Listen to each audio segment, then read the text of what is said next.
रावण ने सीता का हरण किया था, जो भगवान श्री राम की पत्नी थी। इस घटना की वजह से ही राम रावण का युद्ध हुआ था। राम ने रावण का सर्वनाश किया था, बुराई को हराकर अच्छाई को जीत दिलाई थी। इस कहानी में हम आपको सीता हरण की पूरी कथा सुनाएंगे। राजा दशरथ ने अपने पुत्र राम को वनवास दे दिया था। राम के साथ सीता और लक्ष्मण भी वनवास काट रहे थे। वे एक स्थान से दूसरे स्थान जाते रहते थे, ऋषि मुनियों की सेवा करते, राक्षसों असुरों से उनकी रक्षा करते। एक वन से दूसरे वन में घूमते हुए राम लक्ष्मण और सीता पंचवटी नामक स्थान पर पहुंच गए। यह स्थान उन्हें अत्यंत प्रिय लगा और उन्होंने वनवास के अंतिम वर्षों में यहीं पर रहने का निश्चय किया। पंचवटी स्थान गोदावरी नदी के तट पर स्थित है। यहाँ पर राम लक्ष्मण और सीता एक कुटिया बनाकर रहने लगे।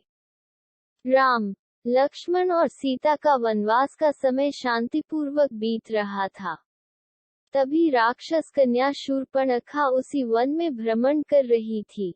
पंचवटी में भ्रमण करते हुए उसकी मुलाकात भगवान राम से हुई। भगवान राम के गौर वर्ण और सुंदरता को देखकर वह मुग्ध हो गई। उसने अपना रूप परिवर्तित कर लिया और एक सुंदर कन्या बनकर राम के पास गई और उनके समक्ष विवाह का प्रस्ताव रखा। प्रभु राम ने उसका प्रस्ताव ठुकरा दिया, क्योंकि वह पहले ही विवाह कर चुके थे। प्रभु राम ने शूर्पणखा को सीता के बारे में बताया।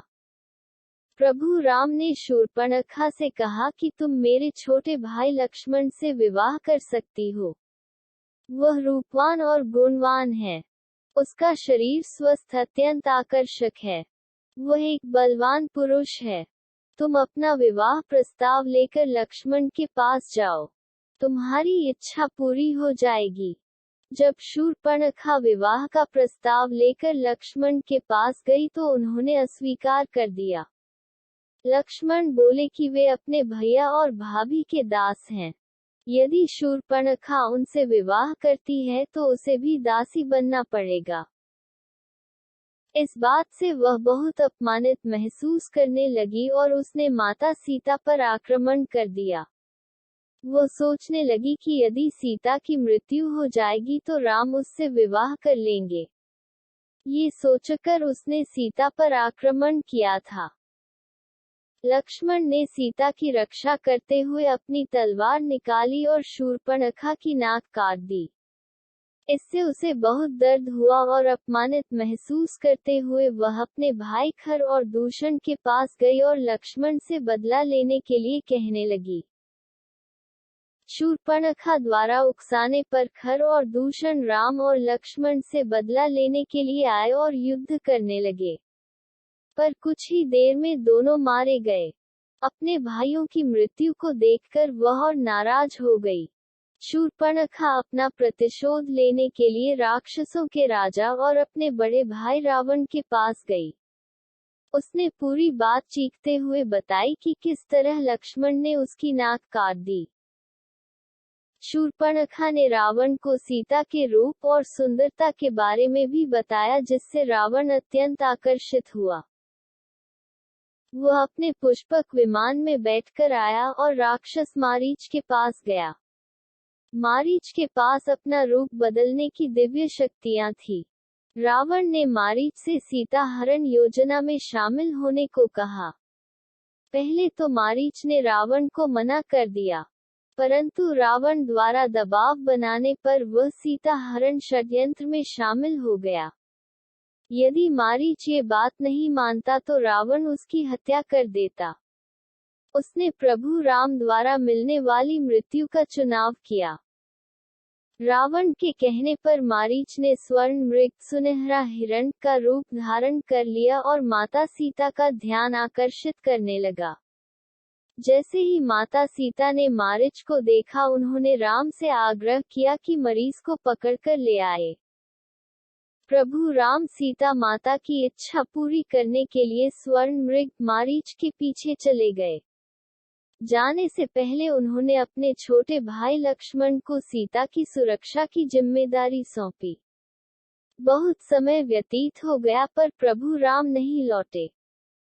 लक्ष्मण सोचने लगे कि निश्चित रूप से प्रभु राम किसी संकट में आ गए हैं। जैसे जैसे समय बीतता गया सीता माता की चिंता भी बढ़ने लगी।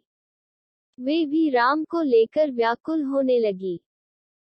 दूसरी ओर वन में प्रभु राम मारीच के पीछे दौड़ रहे थे और उन्होंने अपना तीर चलाया। जैसे ही तीर मारीच को लगा वह अपने असली रूप में आ गया। रावण की योजनानुसार मारीच, लक्ष्मण, बचाओ लक्ष्मण, सीता, सीता की कराहती आवाज में चीखने लगा। ये चीख सुनकर सीता अत्यंत व्याकुल हो गई। उन्होंने लक्ष्मण से कहा कि तुम जाकर अपने भैया की रक्षा करो। जाने से पूर्व लक्ष्मण ने सीता माता की रक्षा के लिए कुटिया के चारों ओर लक्ष्मण रेखा बना दी। भाभी, यह लक्ष्मण रेखा है, इसके भीतर कोई नहीं आ सकता। तुम इसके भीतर सुरक्षित रहोगी। पर जब तक मैं भैया को लेकर वापस ना लौटूं तुम इस लक्ष्मण रेखा के बाहर मत आना। ये बात कहकर लक्ष्मण प्रभु राम को खोजने चले गए। रावण इसी अवसर को खोज रहा था। लक्ष्मण रेखा की वजह से वह कुटिया के भीतर ना प्रवेश कर सका। फिर उसने दूसरी योजना बनाई। रावण ने एक भिक्षुक का रूप बना लिया। भिक्षाम देही, वह कहने लगा। रावण की आवाज सुनकर सीता माता बाहर आई और उसे पास आकर भिक्षा लेने को कहा। रावण जानता था कि किसी भी तरह करके सीता माता को लक्ष्मण रेखा के बाहर लाना है। उसके बाद ही वह उनका अपहरण कर सकेगा। वह क्रोधित होने का अभिनय करने लगा। किसी सन्यासी को बंधन में बांध कर दिया भिक्षा नहीं दी जाती। यदि मुझे भिक्षा देना है तो इस कुटिया के बंधन से मुक्त होकर भिक्षा दो, अन्यथा मैं लौट जाऊंगा। रावण ने कपट के साथ कहा। सीता माता ने उसे बताया कि वह लक्ष्मण रेखा से बाहर नहीं आ सकती। कुछ देर बाद सीता माता लक्ष्मण रेखा के बाहर आ गई और रावण को भिक्षा देने लगी। रावण अपने असली रूप में आ गया और उसने माता सीता का अपहरण कर लिया। उसने सीता माता को बलपूर्वक अपने पुष्पक विमान में बिठा लिया और लंका की ओर चला गया। लंका की ओर जाते हुए सीता माता ने अपने आभूषण धरती पर फेंकना शुरू कर दिया, जिससे प्रभु राम को उन तक पहुंचने का मार्ग मिल सके। सीता माता की पुकार सुनकर जटायु नाम का एक विशाल पक्षी उनकी रक्षा को आया और रावण से युद्ध करने लगा। पर रावण ने उसके पंख काट दिए। जटायु पृथ्वी पर गिरा और कराहने लगा। सीता माता की पुकार सुनकर राम लक्ष्मण कुटिया की तरफ लौटे, जहां पर उन्हें सीता के अपहरण की जानकारी मिली। सीता द्वारा फेंके गए आभूषण मिले और विशालकाय घायल पक्षी जटायु से वह मिले। जटायु ने प्रभु राम को बताया कि लंकापति रावण ने सीता का हरण कर लिया है और उन्हें लंका ले गया है। इस कहानी से हमें ये शिक्षा मिलती है कि कोई भी व्यक्ति कितना ही बलवान क्यों न हो, उसे स्त्री का अपमान नहीं करना चाहिए। स्त्री का अपमान विनाश को निमंत्रण देता है। रावण एक महाबली और शक्तिशाली राजा था, परंतु उसने सीता माता का अपमान किया और यही उसके अंत का कारण बना। राम के हाथों से उसे मृत्यु मिली। इसलिए हमें सदैव ही स्त्री का सम्मान करना चाहिए।